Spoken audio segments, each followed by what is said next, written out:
So I'll give you a moment to go through this. If any of you are not familiar with it, it's that meme of what my mom thinks I do. Um, and I really enjoy this because one of those pictures is actually me. So just to start, so happy to be here today. But also, I think for me, coming over to Australia, getting an invite from Jess and Susan was really lovely because for a long time I thought that no one wanted to know my story and like, oh, I'm a girl in tech, like I'm done with it. I started volunteering 2 years ago, um, and I came in just like all of you, right? This might be your first event, your first time volunteering, or even the first time that you've gone somewhere and you decided to hear someone like me speak. But what I hope I can share with you today is really an understanding of what that story might look like if this is your first step, and some of the things that I've learned that I hope I can give to you so that you don't have to go through it. The easiest way to learn is to learn from someone else who's failed, is the way I see it. But anyway, my friends think that I don't work and I just kind of go around accepting, compliments from people like Susan, and flowers and gifts after I do speaking sessions like this. So that picture is actually me. I'm laughing my head off about something rude I said to someone. I can't remember what it was. But my mom thinks that, I've got all this money to splash around. I take her out to fancy dinners and I buy her gifts, which is fine. She knows I do tech, something in tech. Um, the media thinks that a lot of girls in tech MDs are girl bosses, and it's true, right? Like Adriana's wrote a book about it. So, what's also really interesting is that they think that this one title encompasses everything that you do, and it's so easy to say, "Oh, you're a girl boss, you're a girls in tech MD. You have this and that and that." Um, but it doesn't actually tell people what you do, right? My coworkers only know me as a woman who comes in and gets really angry when her keep cup's been moved, so I just drink a lot of coffee. What I would like to think that I do is really empower people, and help us understand what the future will be like, right? So more of a visionary thing. But what I actually do a lot of the time is I just sit on the couch late into the night until my partner scolds me, answering emails for girls in tech. Um, and that's, it may seem really glamorous, but what I'm here to tell you is that there's a lot of things behind it. And the best way to tell people what you do as a girl boss or a girl in tech is really to look at the people that you help, right? And this is what I think I actually do. Yeah. So these are pictures, first time in Australia, from a very recent boot camp that we did. So this is our Startup Breakthroughs program, and Gigi, who's in the top picture there under Educate, is an amazing instructor. And in Girls in Tech, as a girl boss, the only thing I want to be doing is helping people like Gigi share lessons that you need to learn, right? So here at Girls in Tech, I'm not gonna um, go into who we are and what we do, but the people that we help are educated, they are engaged, and they are empowered. So these are real people. We haven't had to make them pose for these pictures. And I think if you look at this woman here, I wasn't there myself, but you can tell that there is a lot of emotion, a lot of confidence. And what she's actually doing is she's putting her hand up and saying, "Hey, I've just done this pitch for my business idea. If you would like to join my team, please put up your hand and let me know." And I think that's just so amazing to be able to support that. Not in the room, not delivering, the lesson, not even doing the pitch, but somehow I am helping her. And that's what I think I do.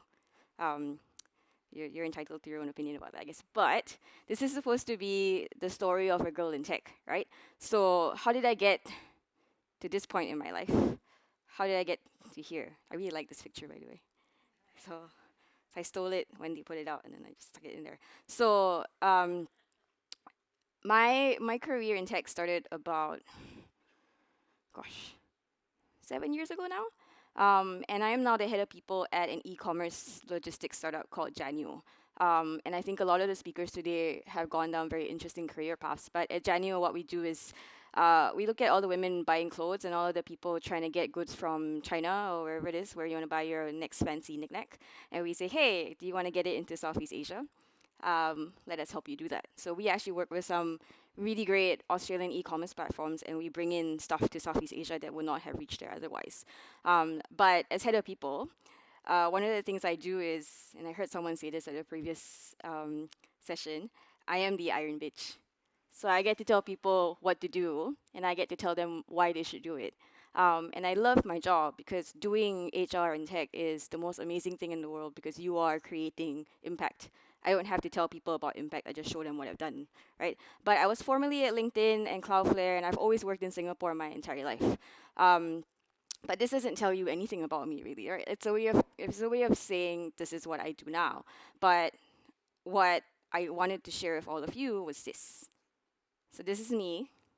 I'm 2 years old, I think, in this picture. I've got a Ninja Turtle cake, and I still love the Ninja Turtles. But I really like this picture, and I want to share it with all of you because I felt that this is exactly what I felt like for a long time in my life, right? Uncertain, not sure what to do. I think my mom was telling me not to cut the cake yet. Um, and where I started very long time ago, I had, young parents didn't know what they were doing. We were very poor. This is probably one of the few times that we were able to celebrate a birthday like this. I did really well in school when I was younger, and then I got really hard, and I didn't know what to do with myself. At the same time, even though I was really smart, I wouldn't show up to school. And some of you in the room might know that, sometimes it's just hard trying to get bus money, trying to get food money. You have teachers who will tell you off for not having what you need to have, right? And it's not, as a child, it's not your fault. You don't know what you can do. Um, and that turned into me dropping out age 14. If there are any Singaporeans in the room, you'll know that this is the most horrific thing that you can do. And everyone will hate you. And I still get that shit sometimes where people are like, you dropped out? Wow, how could you? And I still don't have a degree. Someone asked me this question, I think a couple of days ago, and they're like, when do you think you'll actually go and get that done? I'm like, well, I've got 2 jobs. I think I might have a third one soon. So I don't have time really to go back to school and learn all of the things that I've already picked up, I guess. And this is all, I really wanted to show you this picture because I feel like being sad about it is a good place to start. And knowing that I've changed so much as a person is really cool. But being able to look at all of the things that have happened to you and be okay with it was basically the reason why I'm in front of you today. So when you drop out of school at 14 in Singapore, you're basically useless in society. No one wants you around, right? So, you know, for me, it was really random. But when I was putting together this presentation, I was like, what's the best way to show all of you where I went after I had spent 2 years just, moping to myself, writing emo poems and listening to really sad music. I think my diet was like black coffee and peanut butter on toast for 2 years. And then I decided to go out there and do something with myself. And so I asked myself the question, where can I hide as much as possible, but do something or do the simplest job possible around something that I really like, but also have fun, right? And kind of went through all of these. Obviously, not qualified for a lot of things at 16 with no education. And this is where I ended up. So I went to a cinema and I said, I'm looking for a job. Will you hire me, right? And they looked at my lack of a CV and they said, yes, we will. You can start off making the drinks. And then I upgraded to being able to make the popcorn, which is horrible. Never make popcorn in your life in one of these machines because I would come home stinking and my mother still washed my clothes when I was doing this job. And she's like, oh, can you not do this anymore? Didn't have a choice. But the best part about working in a cinema was because film is something that I really love and I still love. And I got to hide in the back of the theater and have no one looking at me, which is the exact opposite of what I'm doing right now. But I really like this job. I stuck around for 2 years, which is, some of my friends will tell you, is the longest time I've committed to anything in my life, including my current relationship. Um, and they'll say, you really made something of it, right? So the people who have known me from way back then understood that when I was doing this role, I became confident. I liked myself. I liked what I was doing. And the key thing about that is that while I was trying to hide from myself and from the world, I learned something about service. So one of the things that I learned is that to give real service, you must add something which cannot be bought or measured with money, and that is sincerity and integrity. So Douglas Adams, if you don't know, amazing book that he wrote, Hitchhiker's Guide to the Galaxy, which when that movie came out way back when, with what's the name of that guy, Martin Freeman, um, as the main character. I was working in the cinema when that happened, and I loved it. I tried to bring home that Marvin the Paranoid Android, like cut out, and then it wouldn't fit anywhere, so I had to throw it out. Um, but living living a life where you have to serve other people really teaches you that it really cannot be bought or measured with money, right? You have to be sincere, you have to be open, you have to have a lot of integrity, because there's so many situations that will challenge you so much, and you have to be open to that. Um, Service can be demonstrated in a lot of different ways, but I picked these two pictures because I think tells you what that looks like in the best way, right? It can be an amazing choreographed dance when you do service right, right? Everything clicks, everyone's just jiving with each other and you're all amazing. Or it can be like when someone fumbles and then the other team tackles you. In this situation, the other team is usually a horrible customer that you hate. But I had many, many lessons like this where everything was going really fine, it was like going off like clockwork, and there were many moments when you fell on your face because you weren't being a part of the team, right? Um, and for me, individual commitment to a group effort, that is what makes a team work. A company work, a society work, a civilization work. This is so important to me because I never understood the concept of a team until I had this service job, right? I didn't realize that it was something that I needed to understand before I could do it myself. And being able to see it day to day, I wouldn't give up those 2 years for anything, right? If I had gone off and gotten a degree, I think I would have gone right back to the job. So the takeaway from that is go and do a service job, before you do something really, really hard. And even with my current role, I went off, um, before every role that I've taken, I think I have worked at a bar before I took on a serious job. Because it's so much easier to be pulling pints before you make a big decision. Usually have pints after I do interviews as well. But Vince Lombardi, who is an American football coach, I think he just hit it right on the head, which is that you have to commit to something that a lot of people are going to do together. Goals in Tech is like that, Janio is like that, and I hope you all have something like that you're thinking of right now. But then we move on to another aspect of teams, which is sometimes a bit difficult to grapple with. So Susan was saying that I'll tell you all about where I've worked, and I think some of these logos might be familiar to all of you. Some, mildly addictive, really annoying, very intrusive. Project as you will on any of these. But these are teams, right? Companies are teams of people who come together to do work, right?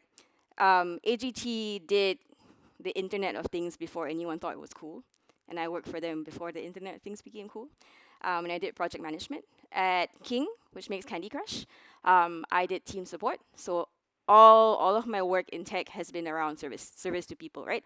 At Telstra, I did program management, so I hired graduates and then told them that they suck. And at LinkedIn, I actually was the first person you saw if you joined LinkedIn in Singapore, Hong Kong, Sydney, Melbourne, right? And I said, welcome, this is an awesome company. I am the worst person here. Let me tell you what we do. All these jobs are amazing. They've given me so much, and I'm very grateful. I think we all need to be very thankful for the doors that have been opened for us, and the things that we have learned. But something that people don't talk about is failure, right? So one of the things I've learned is that I can show you this, but I should also show you this, right? Again, this is in no particular order, and there's no relation, so please don't take a picture and tell Telstra that. No. But in the last 10 years, I have been retrenched, and I'm 31. So it's possible to get retrenched anytime in your life. I was 24 when I got retrenched. I have left jobs for the money because someone else said, hey, do you want a lot more cash? And I'm like, yes, please. I was not challenged in some of my jobs, and I left because I was frustrated or people weren't listening to me, or I kept asking for an opportunity and I didn't get it. And finally, when this may happen again, who knows, right? But I was burned out, right? Some jobs take a lot out of you, and the commitment that you make sometimes to a team or a company, which is a collection of teams, can be very draining, and it's very difficult to reconcile that for yourself sometimes. As a girl in tech, I think all of you, girls in tech or allies to girls in tech, you will understand when you see for yourself someone you care about burning out or yourself burning out. And it is extremely, extremely difficult to see that and not be able to do anything about it. So that was the worst one for me. I think like leaving for the money is just me being selfish. Um, but I think this is all failure, right? So if you look at the companies and then you look at the reasons for leaving them, we don't talk enough about failure. And I failed a lot. Um, the real test is not whether you avoid the failure, because you won't. And I genuinely try not to avoid failure. It's whether you let it harden or shame you into inaction, or whether you learn from it, whether you choose to persevere, right? You will have a moment where you will break down. You don't want to do anything. And it's okay, right? But you shouldn't avoid it. You should just let it happen. It's a car crash. It has to happen, and you have to watch it. I have been shamed into inaction before, and it's always been very frustrating. And you end up living two different lives when you refuse to fail, right? I think some of us in the room will be like, yes, I don't like to fail. I'm a woman. I don't fail. Um, but you split yourself into two people, and one person will be that woman who's like, oh, I'm great, everything's fine, so awesome, right? And then meanwhile, you have the other side of it, and I'm usually like this. I'll be like, oh, fuck everything, and I'm frowning all the time. My default is always resting bitch face, so people always come up to me like, are you all right? Usually I'm like, go away, I need coffee. Um, but we've had a lot of speakers this morning talk about values, and the reason why it's okay to fail and to look at failure and embrace it is because you have values to back you up, right? So, I mean, talking about finding your values, it took me 30 years to find my values, and they may be different for everybody, obviously. But these are the things that help me look at failure differently, right? So sincere. I always try to be very sincere because when I'm fake, people know it. Active integrity, so being able to do a service job and make really hard decisions that involve things like money and money and people's belongings and things like that. It forces you to act with integrity, and you don't do it again, you'll know. It doesn't matter if anyone else does. Be passionate. I'm a bit overly passionate, I guess, but that's okay. Making a difference. If I don't change something from when I touch it to when I hand it off to someone else, then I'm not happy with myself. So I always strive to make a difference. And this has been repeated so many times today, which I love. Ask for help and help others. Because if you're not helping someone get something that you have, then you're not doing it right. Especially in tech. So obvious in tech. I share with you a lot of quotes from people that I admire who have done very great things with their life. And as a girl in tech, I'm very happy to share my story. This is where I'm at today. I'm in a position to say your career is not a job title. It's you, and it's your life's work. Every single thing that you work for in your life. It could be your children, it could be your relationship, it can be your house, right? You need to find strength in the choices that you have to make for you to lead a truly fulfilling life, to feel valued, to create meaningful impact. Your spark will shine through for those who know how to appreciate you. So much failure that we have in life, we don't think of as the work to find our values, but I really think it is, right? And obviously, this is a position of privilege. There's not a lot of women who will have their faces next to a quote that they came up with in 5 minutes. But I'm really happy that I can do that. And I'm also really happy that I get to stand in front of you and say that, my hair used to stink of popcorn for days on end. I'm also very happy to stand in front of you and say that I failed many, many times. But I have gotten up and I've gotten on the stage and I'm sharing my story with you, right? Finally, we get to the, okay, Tasha, you've acted local in Singapore and your job's blah, blah, blah, blah. What does it actually mean to think global and act local, right? So I work for international companies, but on the ground, I am part of all of these communities and many more, in fact. So I am in all of these pictures. And what I do is, Girls in Tech has allowed me to take a global mission and translate it into what's most important for the people in Singapore. And I don't want to tell you that we work harmoniously, like a very well-oiled machine. Sometimes we don't. we fight with each other. In Singapore, we always push back and say, we don't want to do another boot camp, it's exhausting. But we do. And when it works, it really works. So I now get involved with the Singapore government in a youth leader capacity, and I tell them what policies they should change so that people like myself continue to work and live in Singapore. Because Singapore, as everybody knows, is Singapore Inc. Right? Both the public and the private sector work together to make the country extremely successful. And I understood that, and I went out and I said, look, I'm acting local as a Singaporean to go out there and share what Singapore does globally, right? At Janio, we try and make sure that people have access to Southeast Asia from all over the world. At Girls in Tech, I'm very happy to represent Singapore, but I also have all of my sisters in APAC. All of Asia, it's so fulfilling to be able to say that. You know, the carousel picture, that's an e-commerce platform. I support things like design thinking, where I go out and I volunteer and I run events for them, even though it's not part of Girls in Tech. I show up at these photo ops for award ceremonies and competitions and say, hey, yes, I support data science, for all. And we had people at this competition that were really, really like old coming in and doing data science, which I think was really awesome. So encouraging tech for all, something that I do as well. Finally, in the bottom right there is a group of female leaders from Singapore, and we're all from different groups. There's Lean In represented there, Coding Girls. And what's really amazing is that we disagree on a lot of things about women, especially women in technology. But something that Adriana said this morning, I feel is really important, which is that women tend to talk about us, girls in tech, as something that needs to be around for everybody. But like Adriana said, the goal of Girls in Tech is for Girls in Tech to not exist. And I'm really trying very, very hard to help that happen from Singapore, but really for everyone globally, right? Which is why they invited me here, I think. Finally, I wanted to share with you something that I wrote in March when I watched Captain Marvel. And yeah, I see someone taking a picture, which is great, because this is what I wanted to end off with. I get to say things like this now. I get to say, defy your programming because you can do so much more. Get back up every time you fail. Don't let other people tell you how to be you. And go get it. Go do whatever you want. It's an amazing time to be a woman. And I'm very happy that I failed for long enough and many, many times to get to here, right? Because when Captain Marvel came out, I was just like, this is an awesome time to be a Girls in Tech MD.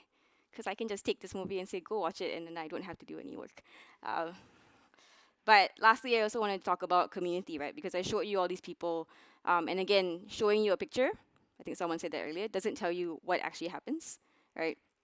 The last quote that I'll share is from the amazing Amy Poehler, who said, find a group of people who challenge and inspire you, spend a lot of time with them, and it will change your life, right? So my ask of you is, the one thing that you could do after my talk today is to act local and find that group.